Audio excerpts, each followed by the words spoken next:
Sometimes you'll find yourself in the situation that you are the last man standing on your team, and you're heavily outnumbered, and as well you're fighting an uphill fight. The situation seems desperate and there is no way you can think of to win the match. Now, it is important for you to keep your cool and the will to fight, to carry on, to finally defeat your enemies quick and swiftly. It is necessary for you to be indeed a good pilot and to know everything there is to know, not just about your aircraft, but also about yourself, and to know the very same things about the enemy. Very often, it will not pay off, but 1 in 1,000 battles, however, offers you a unique way to snatch victory from the jaws of defeat and to hit the enemies where they don't expect it. Welcome back to War Thunder and welcome to the Bf 109E-7 U2, to a game where I stood alone against 5 enemies and I won. So, I hope you liked the intro. It took me quite a while because my editing software thought it would be a good day to screw me over, but whatever, I did it. And you can see me here in the beginning, me attacking a Wellington Mark 10. These days Wellingtons are really challenging to take down, at least in my experience. So finally we are there where this special Wellington airframe really shows its strength against German attacking fighters. I tried to get a little bit of lead with the machine guns because the precious machine cannon shells are really precious. You just have 120 of them. Indeed, the Bf 109E-7 U2 that I'm currently flying is the ground striking version of the Bf 109E series. In the game, however, the plane is very, very similar, if not identical, with a different skin, to the Bf 109E4 that you find in the normal tech tree. Now, where can you get the Bf 109E-7 U2? Well, it was available when you purchased the dog tag in the Thunder League in the beginning of this year. I think now you can't get your hands on it anymore, which is a shame because this plane is really enjoyable to fly. A battle rating of 2.7, 2 machine guns in the nose above the engine cowling with 2,000 rounds of ammunition, you know, your trusty 7.92mm machine guns, which also do a surprising amount of damage, and also 2 20mm MG FFMs with 120 rounds between them. And there is finally the kill on the Wellington. Just cost me like all of my cannon ammunition. He probably dropped his bombs and then just simply bailed out, going into the next match. And I was attacking a bunch of Spitfires that followed one single Bf 109, and they had a high diving speed, but it cost them all their altitude. And here I'm making a critical mistake. I'm not fully abusing my energy advantage. I'm going into a head-on against this Spitfire, and I killed him. Yes, but now I have coolant leaks and oil leaks on my engine, so lifetime is limited. And I got attacked by 2 other Spitfires indeed. Now it's the time to just simply get the hell out of here. I thought about climbing away, but with a damaged engine, losing water and oil, the engine slowly but surely overheating, also airframe damage, or wing damage rather, which also furthermore hinders the maneuverability of this plane. Yeah, I should think about going back to base. And this is when it happens. Now, in the beginning you might have seen that we had a lot of BV-238s, and I thought the battle would be over. This is why I flew relatively aggressively. As you can see, the enemy mini bases or bombing points are already destroyed. It should be just a question of time before we win the game by bombing out the enemy base. That was the plan. Now, this is my way back to the Nero runway to just repair the aircraft, get more ammunition, and just get back into the fight. That was the plan. But now we have, funnily enough, the situation where the usual flow of battle is actually reversed, thanks to the BV-238s. The BV-238s are more and more in the game, since so many people say it's overpowered, and of course it's a premium plane, so you just buy it and you fly it, and now the Germans actually have more a fighter disadvantage in sheer numbers than the Allied teams do have. And suddenly the German team gets a bit clubbed, at least fighter-wise. Still, the BV-238 is a formidable bomber, and still they take down a lot of enemy players that sit on their tail. Now what you do see me here is actually me cutting out like 15 minutes of gameplay. I did nothing in this time.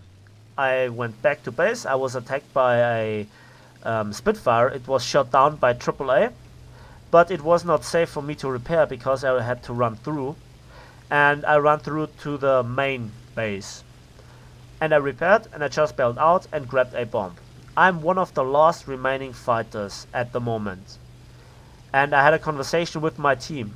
They said one single 250 kilogram bomb would be enough to take down the enemy base, because one BV-238 apparently did not strike home the full bomb load on the enemy base, which is a shame.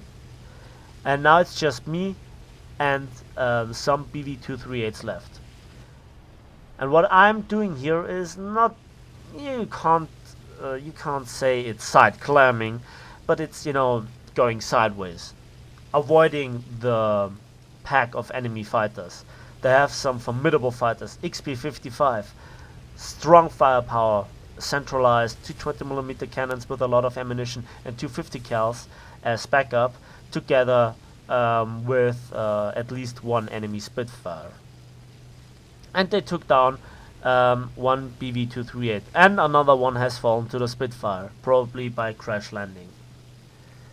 And now I'm looking at the map where I'm going, and what you see me doing here is actually using a technique that I use in my ground strikers. I fly low. I fly really, really low, and the enemy give away more and more of their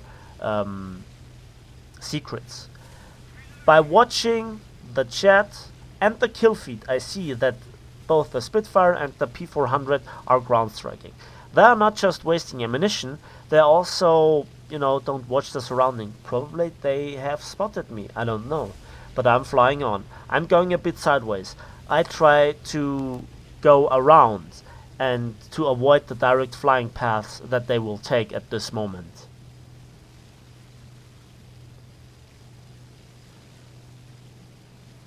Now you see me here writing in chat. It was a very late night battle, and I was really pumped at this stage. I thought this could be a really epic game. Now, at the moment, I fully understand if you're not impressed so far. And, you know, I can tell you it felt awesome doing it. It's getting a bit more intense later on, because there are numerous situations that could happen. Let's think it through. I could still be intercepted by an enemy fighter that I don't see. At the moment it is a 5 versus 1 according to the leaderboards. But I can't see all of them. I see 3 of them. Now I don't know for sure if this one 250 kilogram bomb that I carry with me is enough to kill the remaining, let's say, hit points of the enemy base. And still, there is a very high chance that I can get shot down by AAA. If I die before the enemy base dies, our tickets run down faster than the enemy tickets, despite us having a points lead. I had this situation reversed before, like 1.5 years ago in a Kika match, where, not 1.5 years ago, 1 year ago, before I began to make YouTube videos. And I hate to say this, but this was the most epic match that I ever played. Let me explain.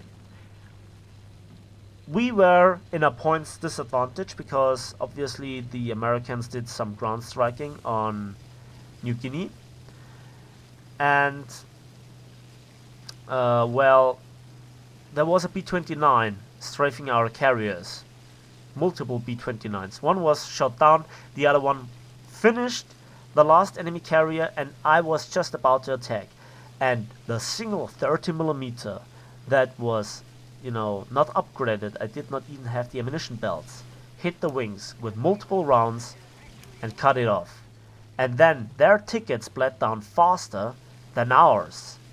And even them having a points advantage did not secure them the win. Now with this in mind, I actually flew home to their base, and I was about to attack them when somebody obviously activated a blind hunt, but it was too late for them to intercept me. Now I realize they're all there. One guy crashed, so it's a 1 versus 4. And I have to climb. I have to climb to at least 2,000 meters altitude to have a reasonable chance of escaping the AAA. Now this is intense for me. Believe me, it was intense. Now the engine begins to overheat. I have to really regulate my web, and I have to communicate with my team. And now the enemy wants me to fight them, but they don't know that I have a certain payload. They did not protect their base. This situation is really, really rare. You can see it's just about to be finished, the enemy base, if you look at the symbol. I get some AAA fire from the first runway of the enemy, but this AAA is rather inaccurate, and it's not the death zone that you are used to from the main airport of the enemy, or when you remember a few patches ago the AAA fire around the central airfield on Norway, which was brutal. I'm not sure if my 250 kilogram bomb cuts it. Now I know that I will do damage with the 250 kilogram bomb because the BV-238 just has access to 250 kilogram bombs. A lot of them, but still, you need multiple BV-238s to finish off a base. Funny side note, by the way, you need 7 250 kilogram bombs from the Germans to destroy a mini base or a bombing point, whatever you call it. And it's set or registered as 1.5 tons.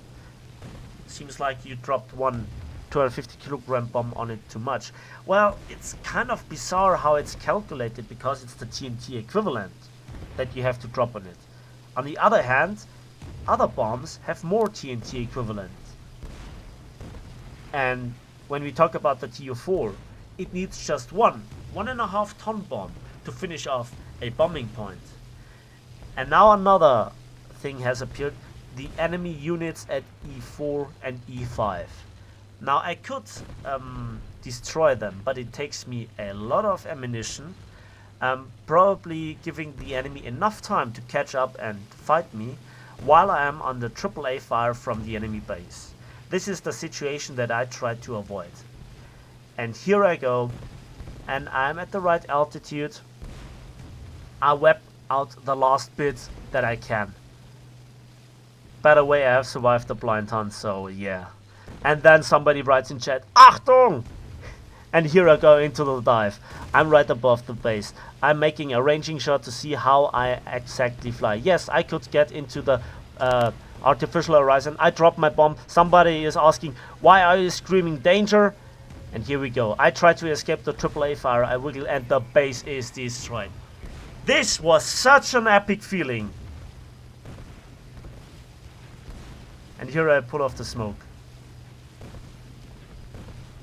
And here he comes in chat. Wait for it, wait for it. His mind is blown.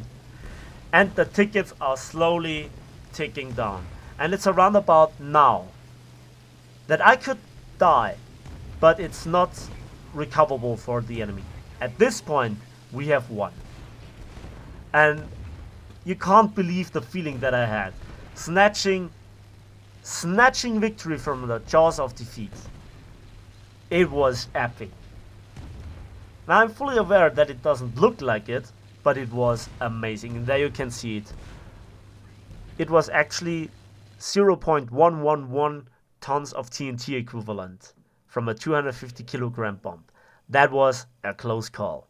And there you can see the result. For this epic match, I got 29,000 silver lines and nearly 4,600 modification research points. And I was just second in team with 1,476 score points. This match was epic.